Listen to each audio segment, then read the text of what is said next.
অনেক দিন হয়ে গেল, এবার ফেরার পালা। একদম সকাল সকাল কাঁধে বস্তা নিয়ে বেরিয়ে পড়েছি। হালকাভাবে একটু হেঁটে কিনে নিলাম কলা। তারপরে হালকাভাবে একটু হেঁটে পৌঁছে গেলাম বাস স্ট্যান্ডে। হালকাভাবে পেয়ে গেলাম বাস, বসে পড়লাম উইন্ডো সিটে। কিছুক্ষণ পর হালকাভাবে বাস ছেড়ে দিল।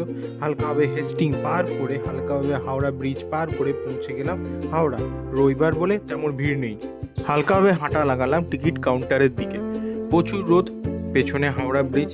তারপরে কেটে নিলাম মেদিনীপুরের টিকিট, পেয়ে গেলাম টিকিট। হালকাভাবে নেমে পড়লাম নিচে।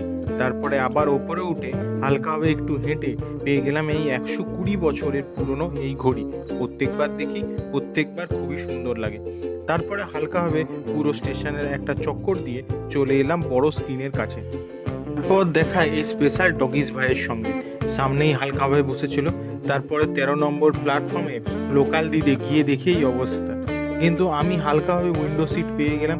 কিছুক্ষণ পর ওপাশে এক্সপ্রেসটা ছেড়ে দিল, তার সঙ্গে পাল্লা দিয়ে আমাদের ট্রেনটাও ছেড়ে দিল। কিছুক্ষণ পর হালকাভাবে কোলাঘাট ব্রিজ পার করে তারপর হালকাভাবে কিনে নিলাম 20 টাকার 4টে ভেজিটেবিল চপ। অন্য জায়গায় 3টে করে দেয়। ওটা খাওয়া শেষ করতেই হালকাভাবে পৌঁছে গেলাম খড়গপুর।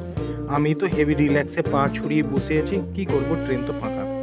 তারপরে হালকাভাবে ট্রেন ছেড়ে দিল। কিছুক্ষণের মধ্যে পৌঁছে গেলাম মেদিনীপুর। আমি খুঁজছিলাম জেমস টয়লেট, কিন্তু রিপেয়ার করছে। তারপরে হাঁটা লাগালাম বাইরের দিকে, সঙ্গে দেখা তীর্থ।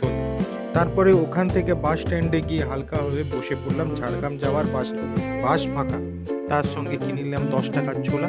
তার কিছুক্ষণ পর বাস ছেড়ে দিল। হালকাভাবে দেখতে দেখতে পৌঁছে গেলাম ঝাড়গ্রাম, ওখান থেকে ঘরে।